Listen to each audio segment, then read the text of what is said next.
I could spend my My life life in the in the sweet sweet surrender. surrender. I would I stay could say yes to this moment forever. forever. Every moment Every spent moment spent with with you you is a is a moment moment I I treasure. treasure.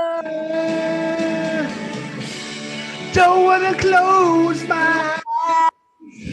I don't don't wanna fall fall asleep. asleep 'cause I miss you, Baby, baby, and I don't don't wanna miss miss a a thing. thing. Hi. Hi. Pili, welcome to the show.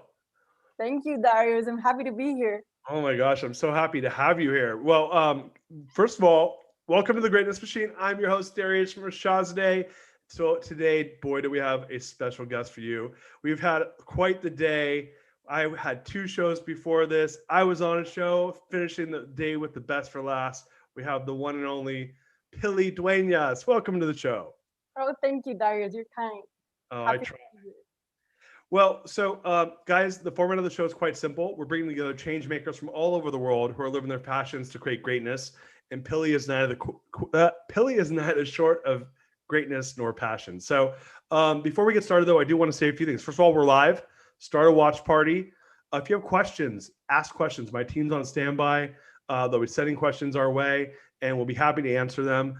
A few things, though. Like I said, we have a very special guest coming to us from the Bay Area. And I'm so lucky to have her. I'm so happy to have Pili here with us today. But a few things about her. Pili is an entrepreneur and CEO with Aurora Games, and we'll be talking a bit about this new gaming company that she's been building and starting with other founders. She's also an executive coach, and she works with artists and executives.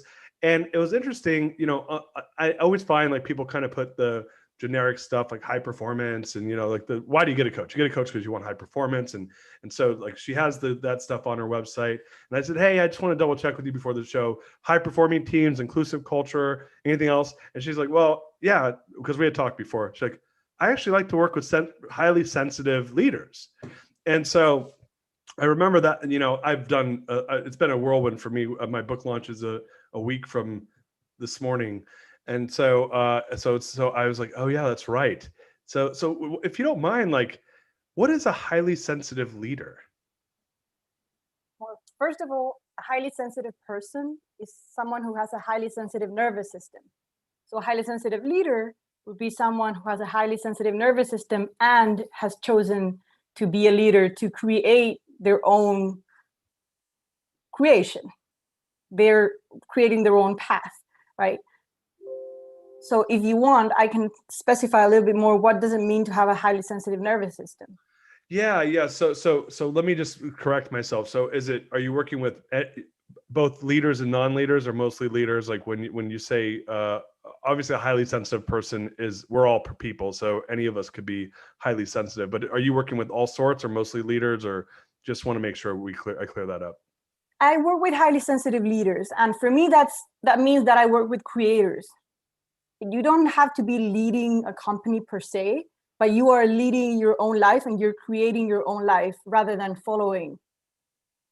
Okay. So yeah, why don't you dive in and educate us on this idea around highly sensitive, what high sensitivity means, and what you mean by a nervous system. Yeah. Okay, so we all have different nervous systems. Our nervous systems react to our environment in different ways. So someone who is highly sensitive has a nervous system that you could say is, if it were a radio, it's a radio which volume is heightened up. So you're picking up many signals at the same time and the volume is up. So it can be a little bit overwhelming if you don't know how to handle it. And another analogy that I like is that if you have a TV, then it's an HD, it's high definition. So you experience life in high definition, both with your inner senses and with your outer senses. So sorry to interrupt, but so there's a more of a sensitivity to what people's emotions, sound, visuals. Like, are these all different types of high sensitive people? Yeah, when you're highly sensitive to everything, both outer senses and or inner senses. So for instance, you're highly sensitive to smells and to noises, and to what you're looking at, to subtleties, to details. You're highly sensitive to other people's emotions, to your thoughts. So you process your thoughts deeply. You experience, you reflect deeply. Everything is enhanced. Both outer and inner senses are enhanced. And so, is there something around like the consciousness? There's a sensitivity. Is it that their consciousness is more attuned?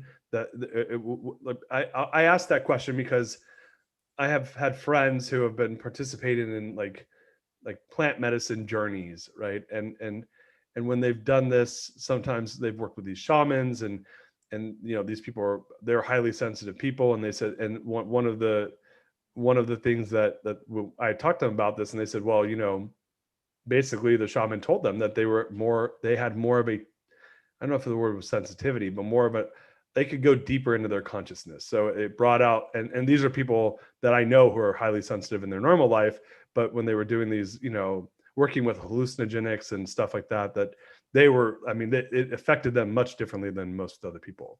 Would that be another example? Yes, that's another example. Definitely. We are highly sensitive to drugs, to conscious altering substances, to allergies, all of these stimulants or outer substances that might interact with us. We're more sensitive to them as well. Interesting. So when you meet people, like, so my wife, for instance, has this, I call her the bloodhound. Like, she can smell, like, it's crazy how, I mean, and she has this like really ridiculous sense of smell. I mean, it's to the point where it's almost annoying. And that she's an artist. She comes from an artistic family.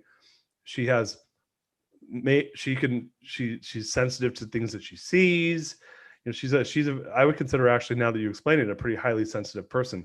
Is it when you see people that have those character traits, whether it's an extreme sense of smell or like the way they word like sounds, and they're sensitive to food and music and all these things, that's how you kind of, are these triggers to know that, oh, this person's just more sensitive than other people?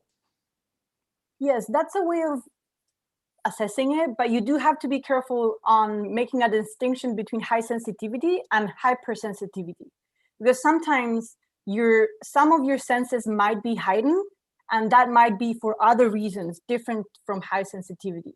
So when you have the empathy with the deep reflection, with the sensitivity to smell or other senses, when you have the whole package, then you know that you're highly sensitive. But a couple of them on their own wouldn't be enough to say that you have the trait. Understood. So it's a combination of the traits. So do you find with people like this that they're maybe more, I'm going to pick some words of labeling right now, more neurotic, more anxious? Are there things that you notice with these types of people that maybe in the negative, because they're feeling things in a deeper way, and that it creates some of these mental health conditions? Is that a good generalization or a fair generalization? It is fair, and the studies indicate that there is something there, but I would have to specify a little bit about how it works out. Yeah, please. Sorry, I'm asking a lot of questions because I'm curious, but yeah. No, I love it. I love it because it's important that we get educated around this. 15 to 20% of the population is highly sensitive. Wow. Okay. And most of us don't know about it. It's a spectrum, so you can be more or less highly sensitive, but still, it's something that we need to get out there because having the information helps so much.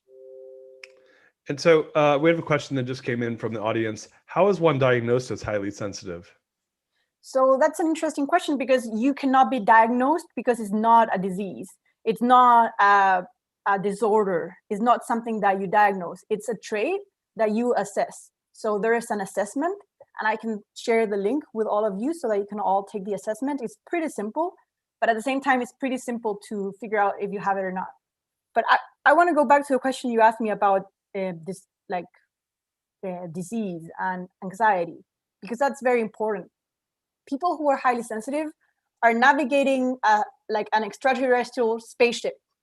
Imagine that you're like navigating the fastest, most sensitive spaceship that has like a remote control, like a sphere, and whenever you move it, it just bounces around. just crashing with planets is so sensitive and it's so fast that it's really hard to navigate. It's really hard to just be in charge of this ship. So what we say is that the learning curve for those who are highly sensitive is longer, because you have a spaceship that is really hard to navigate. But once you do, you're super fast, you're super swift, you're agile, you're empathetic. So it's difficult to be highly sensitive at first, but once you learn how to do it, no one can stop you. Interesting. So yeah, I was thinking about it from like I was imagining what you were saying right now, which is if you had this, so let's say for instance you're navigating a remote control where if I push it a millimeter it moves a foot, and if I push it but someone that's less sensitive, I push it an inch and it moves a foot. Yes. It takes them, they have a lot more I guess margin of error, right, in those movements, right? And so to your point, yeah, it's more fragile, it's more sensitive, it moves a lot faster with a lot less force, right? I can, let's say I'm highly sensitive to sight. There's something that I can catch really quickly, but lots of things bother me because it's out of control and there's so many things bothering me. But to your point, if they can harness that skill, right, not let those things bother them, maybe understand themselves better, I guess bring themselves into, get control over the sensitivity and use it as a superpower, then it becomes this major superpower. They're like, hey, I have control over this 99% of the time. And yeah, the 1% I'm working on. But when I want to turn it up and I have control, I could take it from 0 to 100 and I could go there way faster than somebody else and Yes. get deeper and go and really connect, whether that's through empathy or that's through, visually seeing something that's not supposed to be there, or whatever, hearing something that's off, these different things that highly sensitive people might be able to do. That becomes a superpower, I would assume. Yes, exactly. It is, definitely. We need to take care of ourselves. We need downtime. We need time for integration. The nervous system actually needs more time to integrate. We need to take care of ourselves, not overwhelm ourselves. But for instance, we have incredibly strong emotional intelligence. We read human cues with a lot of a lot of skill. We can differentiate, and it comes with different talents. You can differentiate music notes or emotions or distinctions in conversations and concepts. So you can go really deep or you can go really wide. You, depending on the person, you can have such skill, but you need to learn how to live your day to day, and you need to take care of yourself because your body will need more rest. Interesting. So because it's such a I guess a more volatile or sensitive system, it's more maybe fragile, I guess, in some ways. It needs more protection because it drains the energy. Is that what we're saying? Rather than fragile, I would say that it's a little bit high maintenance. It's not fragile, but you do need to give it more fuel, more time, which is okay once you learn how to do it. For instance, the kind of food that we eat really shows in our mood in a way that it doesn't happen to everyone. So what kind of food are you eating depends, it will show up in your day to day. So you have to take care of that. So there's a lot of things that once you learn them and you start going with that information and moving forward and learning how to integrate it, the better and better you will feel. And we have a higher capacity to actually enjoy, because we get touched by things in a way that for a lot of people is just ridiculous. We listen to a song and it's like, oh my God, this song. Like Aerosmith. Like Aerosmith. Yeah. What's that? Oh, yeah. It's beyond words, and it's transformative. Or for instance, the ability to enjoy the different textures in the leaves when you're looking at a forest, and to see how the trees are moving and swaying, and just be fascinated by the beauty of the world. Those are things that are enhancing your ability to fully enjoy life. Right. So that sounds like in strength. Are you familiar with Strength Finder? You know the No. tool. It's a Gallup tool, and so it assesses talents, right? And so what they do with talents is they say there's a balcony and a basement. A balcony is a talent when it's being lived greatly, and a basement is the shadow of that. It's so, for instance, let's say you have empathy as one of your talents. You're highly empathetic. The positive of that is you can connect with people, you feel their pain, you have a better understanding of people. So one could say that that's very positive. Like a highly empathetic person really is going to understand the people around them the way they're feeling better than the next person. The downside, the basement of a highly empathetic person, is that they feel it so much that they actually take on their pain, right? That they actually can't get over it, that they worry about this other person, that that whatever's happening in someone else's life actually affects their life in a negative way, right? And so that's one example of where high empathy might be a bad thing, or it may get in the way of you living a more positive life. Another example would be if I'm doing it in a business, I'm highly empathetic. Again, I may connect with people very well because I understand them. They feel that from me as a leader. The basement of that is when there's bad news to deliver, it's hard for me to do that because I know it's going to make them feel bad, right? And then I feel their pain, so I'm less inclined to deliver bad news, even though it needs to happen. It's the right thing to do. So, what I heard you say is that there is a balcony and a basement associated with the sensitivity. To your point, they can enjoy life at these high ways because they're these nuances, these little minuscule things that a normal person just wouldn't even be fazed by, they get enjoyment out of. So there can be this exponential increase in loving your life or enjoying the pleasures of life because you get more things affect you, right? Or they affect you stronger. And you get that exponential increase in enjoyment around things that other people might not even like. Wow, how did they like Aerosmith so much? I mean, yeah, I like Aerosmith. It's a good band, but like, whereas you and I are like, oh, Steve Tyler's voice is God, and so we're like it goes right into my like spine, right? So is that kind of what you're saying? Is that it's something where at its most positive sense, it can be this highly gratifying, amazing tool, but in its worst case, it's something that can really hinder someone's life, make it harder to live. Yes. And it's interesting because high sensitivity has the possibility of leading you into two trajectories, two directions. One is you go into the high performance side of things and you excel at whatever it is that you're doing because you have higher ability to pay attention, because you can be better focused, you can have higher empathy, better emotional intelligence, etc. So that could really take you upwards. If we see it, for instance, in sports, a lot of the time, if you're highly sensitive and you can integrate it while playing sports, you're looking in every direction. You can feel the field. You can feel the players in the field. You have this like Spider-Man sense, But if you have a traumatic experience, or if you have lack of affection, or if you have big challenges in your life, maybe you go in a different trajectory, which is to go below average and in your well-being and develop disorders associated to it. So high sensitivity is not a diagnostic, but you can develop disorders associated. For instance, mood disorders or anxiety disorders or OCD, which is part of anxiety disorder. So this is something that is very commonly associated to high sensitivity that was not nurtured. And why this happens is that highly sensitive people are extremely sensitive to environments.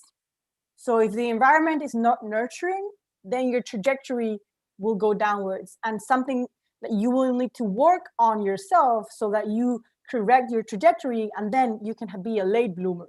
We call them late bloomers. So maybe your trajectory is going downwards, but eventually you found a way to bloom.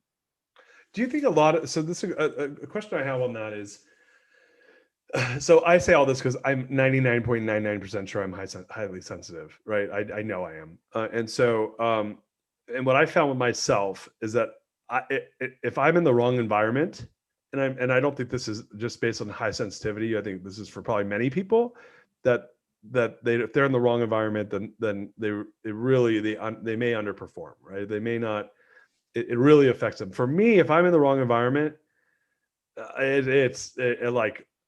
it ruins my life, like in a way that's almost unexplainable, right? Like where literally the wrong, if I'm in, and generally it's around appreciation and me feeling like I'm in flow, right? If I don't feel like there's an opportunity for me to be in flow, the key there is an opportunity, right? Like I don't need to be in flow, but I need that opportunity to be in flow. If I don't have that, or I don't feel appreciated, or I don't feel like I can work within my talents, I fall off a cliff, like emotionally with my friends, and what I found, and this happened to me the first time in my life. This happened to me was when I was 19 years old. I was going to a school. I didn't really love the environment. I didn't visually like it. I didn't like the way it looked. This is actually kind of an interesting case study. I didn't like the way the temperature there. I didn't like the way it looked. I didn't like the culture of the people that much. Um, I didn't like the style of the place, the vibe. There's all these things I didn't like. And I tried really hard to kind of find my way. Oh, shoot. It's saying we crashed. Sorry. Let's see. Let me see. The team's saying we crashed. Let me make sure that we're still alive. Sorry, everybody. Oh, we're good. Okay. So I was in this environment. I was going to college at UC Davis, and all those things were happening. And I noticed it right when I got there. It was like literally the first week I was there, I was like, this place is not my place. But I toughed it out and I kind of made the best of it. And then I went way deep the second year I was there, to the point where I fell into depression. I was super unhappy. I kind of fought my way out of it. But at the end of the day, I had a really bad birthday when I was there, where like basically I wasn't making friends because I was kind of being negative and I just was in the wrong place. And I left, and then I ended up kind of finding my way, and it was like the best place I'd ever been to next, right? And so what I found was I was at that point sensitive to everything, every single thing about that place. And there was lots of these little triggers that happened. But I found that for myself, and I consider myself highly sensitive, that when I'm in the wrong environment, everything goes wrong. Like literally there's nothing, I can't escape it. So sometimes just a change of environment is that bounce, is that bloom that happens. Is that part of it? Is environment a huge part for people highly sensitive? What are your thoughts on that? Definitely, environment is super important. And what you just said about like the aesthetics of the place, the warmth or coldness, or all of these little details that most people would be like, that's not important. Like you're exaggerating. For highly sensitive people, they are important. And sometimes a change in environment can just change your trajectory, that's for sure. Sometimes that's not enough, especially if you have trauma. But definitely changing your environment is important, and making sure that you enjoy your environment is important, and making sure that you don't judge yourself for needing that is also important. But what I would say is that when you're stressed, you can be highly sensitive and become hypersensitive. When we're stressed for too long and we go into burnout, we go into a state of hypersensitivity, which is not a trait. It's not a personality trait. It's just that your nervous system has been too stressed for too long. So those are two different things. Right. Sometimes you can be hypersensitive on top of being highly sensitive, or someone who is not highly sensitive can be hypersensitive for a period of time that after burnout. Interesting. So let me ask you a question. How did you get into this? I mean, obviously, we talked a little bit before that, like when you and I spoke before the show, before today, that you have a background in psychotherapy. Is that correct? Yeah, I'm a psychologist. And so, yeah, so kind of walk us through, how did you land on this modality or this area of interest? Basically, I discovered that I was highly sensitive. I was trying to understand what was going on with me, and I was basically Googling it. And when I found the trait and I read about it, I discovered that all of my clients at the time I was working as a therapist, were highly sensitive. And I started talking to them, and they all realized that they were highly sensitive. So then I understood that I wanted to work with highly sensitive people, which is what I was already doing. Was there anything specific that made you wonder, like, what was the kicker that you're like, oh, I'm different? Like, what was the thing around your sensitivity? Was it empathy, or was it sound, or was it which traits do you think were the most obvious to you that you're like, I'm not like everybody else? Well, for me, sound is a big one. I am extremely sensitive to sound, and I can like sense a lot of subtleties in sound, especially when I am burned out. I like sound is completely overwhelming. Like I can hear too much in a like sphere that is too wide, especially if I'm in a city. And then I think empathy was the biggest trait, personality wise. I did not understand how to manage my empathy, because with empathy, there's different types of empathy. Physical empathy is when you feel what the other person is feeling in your body, right? There's people that have, I have that trait. It is kind of strange, but it happens. Someone is feeling something in their body and you feel it. It's a mirroring effect. It's because of mirror neurons. And then affect empathy is about your emotions and what you're feeling. So I feel what you're feeling, and I also had that. And then cognitive empathy is when you understand what the other person is feeling, and you can take perspective taking. So that's ideal, because I can understand you and I can show you support, but I'm not feeling what you're feeling, and I'm not being overwhelmed by it. So I needed to understand myself to be able to live, basically, because I was suffering by feeling everyone's feelings. Interesting. I think I have the last one. I have cognitive empathy.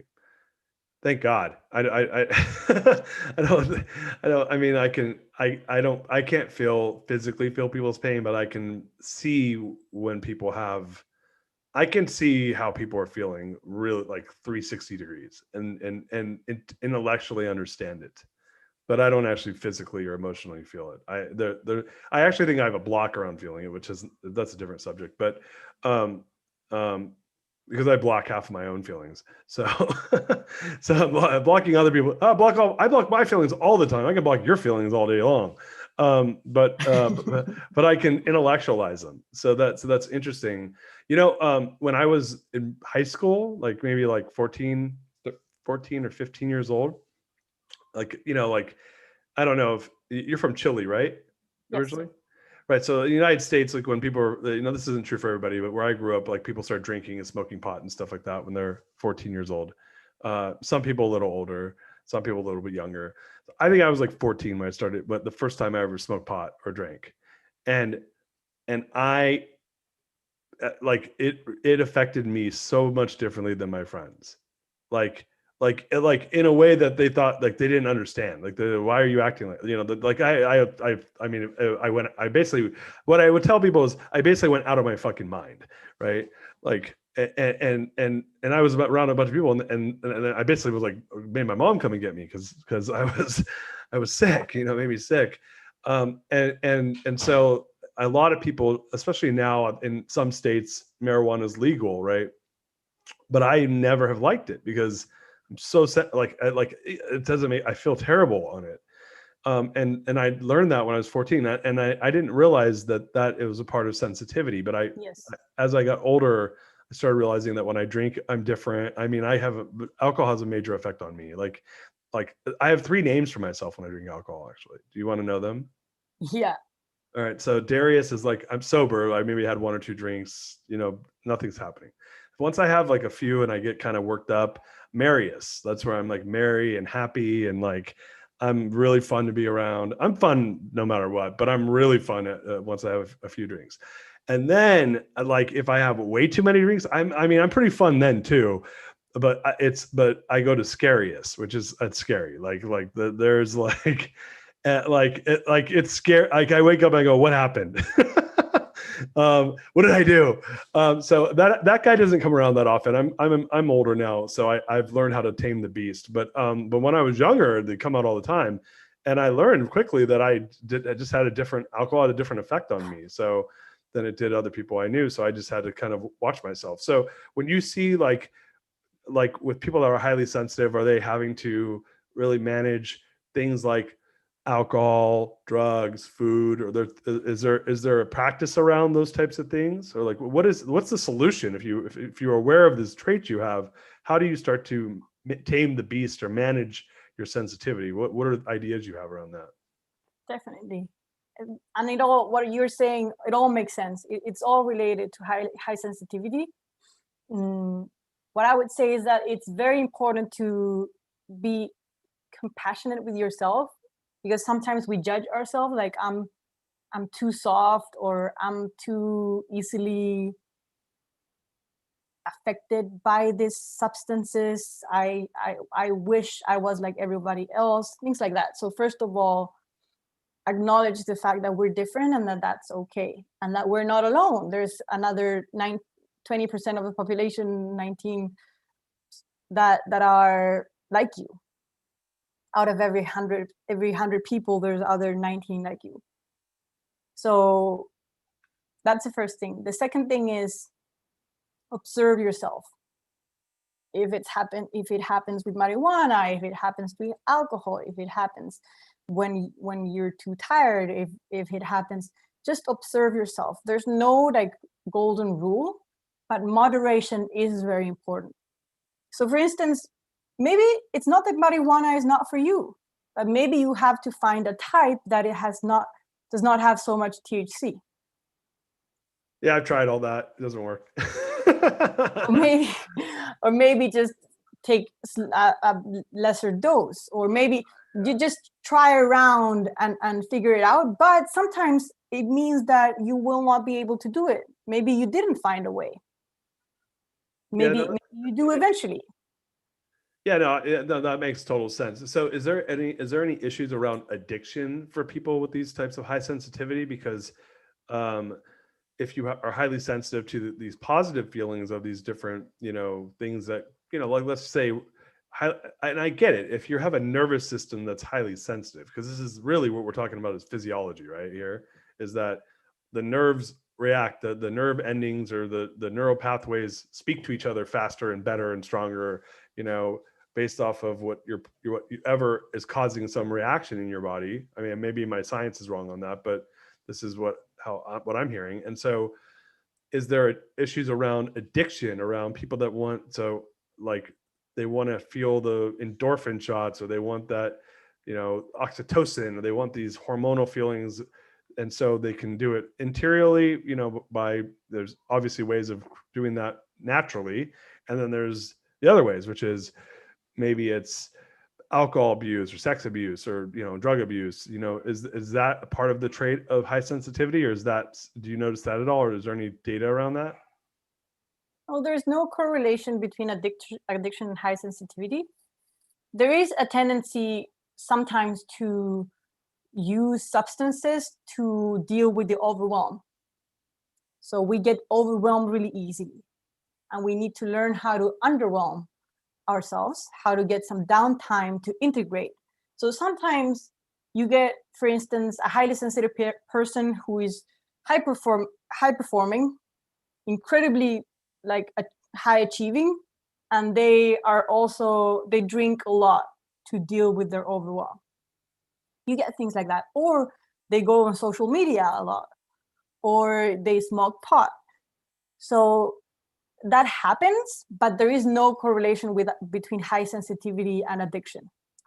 Is there a correlation between like people that have high sensitivity and people that work in areas like art or creative type of, or they tend to be more creative? Is there anything around that? Yes, the qualitative studies show that highly sensitive people tend to be very creative and artistic oriented, but that's not, they don't only do it in the arts. You can start a business and be creative about it. Right. Yeah, no, that totally makes sense. It's funny now. I'm thinking of all my siblings, because my siblings are all I like now that we're talking about these things. I'm like, I think all my siblings are highly sensitive, and I actually think my wife and a lot of her family is. And so and then I was thinking about my kids, and I'm like, I think they are too.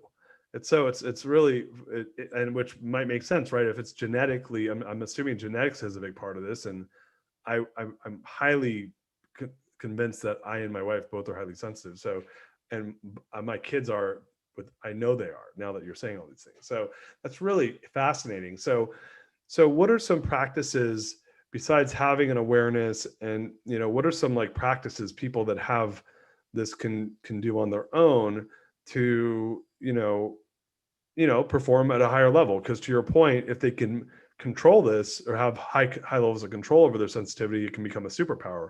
What are some like big picture ideas around practices that can be put in place to really accentuate these as a positive? Mm-hmm. So you need to first calm down your nervous system before going for like the superpower. You need to calm down. So that's the first thing. And for that, you need to activate your parasympathetic nervous system. And to do that, you need to do things like walking. Walking is ideal, especially if you can walk in nature. That is incredible for integrating. Then you can do things like dancing or yoga, or you can do things like journaling or meditating. And by the way, we have a more dense cingula, which is the place that activates most when you're meditating. So it's easier for us to meditate in a way. Interesting. You can do things like painting or drawing. You can do things like cooking, things that will allow your nervous system to integrate. And something that is fundamental is that you need to sleep. And we usually have sleeping disorders. We usually develop sleeping disorders with time. But if you're lucky enough, you have not developed a sleeping disorder, because it is very, very important to sleep, to integrate, to bring everything together, to come back to yourself.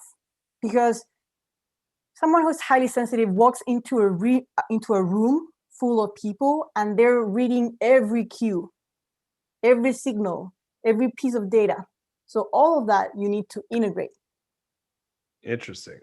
So when is it that when you're doing these things that are, let's say, walking or meditating or cooking, right?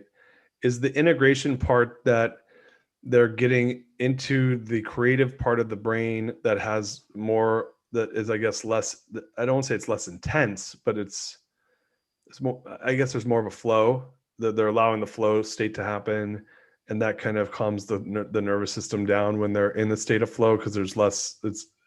I'm actually speaking autobiographically right now, that this is what I think I do, because when you're saying all these things, I'm like, I love to meditate now. I used to hate it.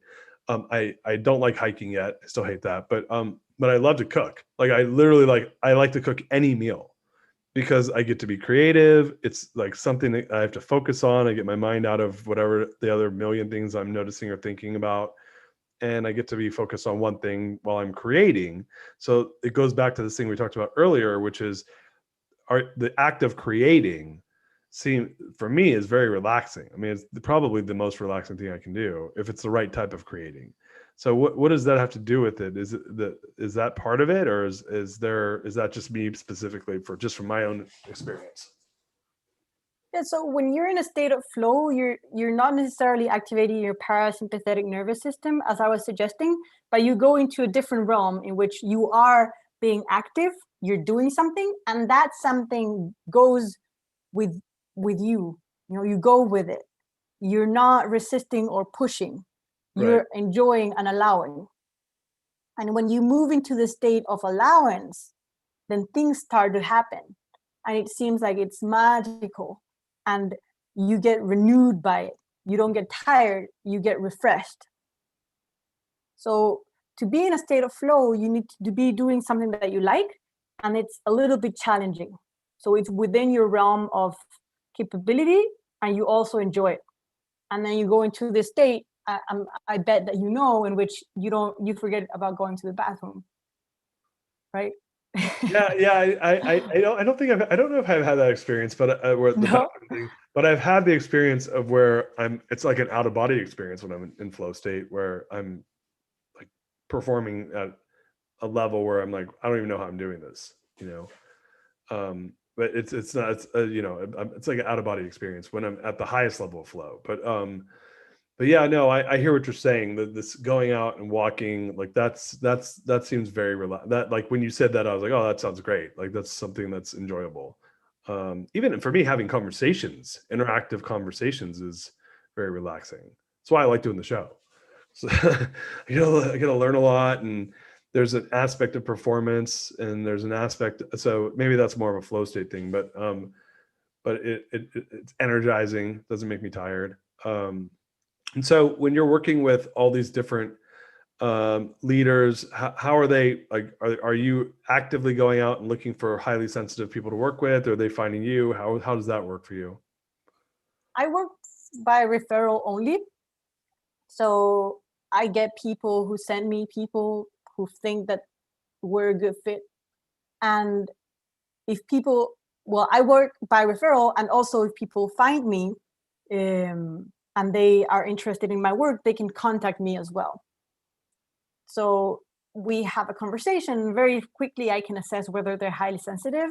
But to be honest, mostly people who reach out to me are mostly highly sensitive.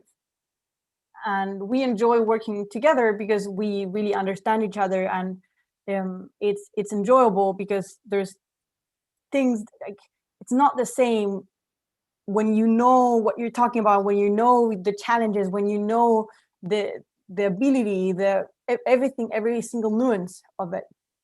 Right. It's different. And so I guess, we were talking, we've spent most of the time talking about the highly sensitivity, work you're doing, or highly sensitive people you're working with. And we're kind of running near at the end of the show. I wanted to dive into the game company, the Aurora Games that you've started, but I don't know if we have too much time for that. Do you want to give the audience a quick overview of what you're doing with that? Okay. So we're building a bridge where magic meets reality. It's augmented reality game. And it's a social space where people can gather to perform their passions and to create a new world that is in between worlds. So we are creating a whole new layer in augmented reality, because we want to crowdsource the key to collective happiness. We are not happy about the fact that people are lonely and feel unhappy. So we are determined to crowdsource the secret, to have us all be happy together. Not only individually happy, but how can we as collectives, as communities, be happy? Okay. So we want to make mental health the next cool thing. Nice. So is it that, so by crowdsourcing, it's that anyone can kind of come and bring what's working for them into this environment and share it, and then the idea is that the best ideas rise to the top, and that this becomes a place where people can learn from each other and work together to spend time together? Yeah, but to be able to intervene in the augmented reality world, you need magic. And to be able to gain magic, you need to interact with other individuals. So you need to go to passion parties. So you go to a passion party, you get the magic, and then with the magic, you can, like, if you want to draw a unicorn and you want to model the unicorn in 3D and put it into in the imaginary world, or this magical world that we're creating, you first need to go to a couple of passion parties to gain your magic to be able to do that. Oh, this sounds so fun. So when is this game coming out? What's the timeline on it? Our MVP will be out for beta testing in a month. And who's going to be your beta testers? We have a base of beta testers that have been reaching out to us since we started. throughout the whole journey, they have been reaching out to us. So we're just keeping a list and we'll contact them. Cool. That's so exciting. Well, gosh, of course we ran out of time. This happens every time I have an interesting guest on, which is almost all my guests. So thank you for having such a great conversation with me. So where can people find you? Let's hook them up with where can they find you for if they want you for coaching or to learn more about the game? Yeah, where can people find you? I would like people to find me in my LinkedIn. Just send me a message. Just add me and send me a message on LinkedIn. That's something that I'm constantly checking. Okay, cool. We have your LinkedIn profile, so I'll make sure my team puts that in the comments. So guys, you can connect with Pili by connecting with her through LinkedIn. We'll make sure the team does that. And is there anything else you want to share with the audience? Sorry, I didn't mean to put you on the spot. I didn't know if there's anything else you're working on or any other things that you want to share where they can, anything we missed. If there's nothing, then obviously you're doing a bunch of cool stuff. So yeah. I want to share that I am really committed to highly sensitive people being happy. So if you're highly sensitive and you're out there and you have questions, please send me your questions. I'll answer to everyone who texts me because I just want us to enjoy life and not to be in a corner. From an evolutionary perspective, the theory is that high sensitivity is here because society needs to balance itself. So it's 80% non-highly sensitive and 20% highly sensitive. And there's a reasons for us to be the way that we are. And I don't want us to be alone. So just reach out to me and we'll talk. Awesome. Well, you guys, you heard it from Pili herself. You guys can connect with her. If you're highly sensitive or know someone that's highly sensitive, this is a great person to connect with. So grateful to have you on the show. Thank you so much. This is so awesome. Thank you. Yeah, I know. So much fun. Guys, what a day. Wow. Woo. I'm like feeling it. Tomorrow we have 3 shows. We have Rick Sapio, we have Barbara Yolis, we got Jeff Birkland, all stars in their own right. And you guys know where to find us, www.therealdarius.com. Sign up. We got the book coming out. Oh my gosh, my book's coming out. It's a week from today. I can't believe it. I'm like gonna cry. Guys, sign up. We got a ton of cool things that we're giving away with the book launch. So you're going to want to sign up so you can be part of that and be able to get all these awesome bonuses me and my team are giving away. Go to Facebook at The Real Darius M, sign up so that you can get notified of all the shows. We have a bunch of shows. I mean, I think we have like 11 more shows this week as we're heading into book launch. It's total marathon. And then last but not least, subscribe at The Real Darius on YouTube so that once the shows are done, in case you miss them, you get updates. So subscribe to our newsletter. We won't spam you. Last but not least, sign up on Facebook. You want me in your life. I know you guys love me. You need me. No, seriously. Pili, thank you so much. Really appreciate your time. And we'll see you guys tomorrow. Peace.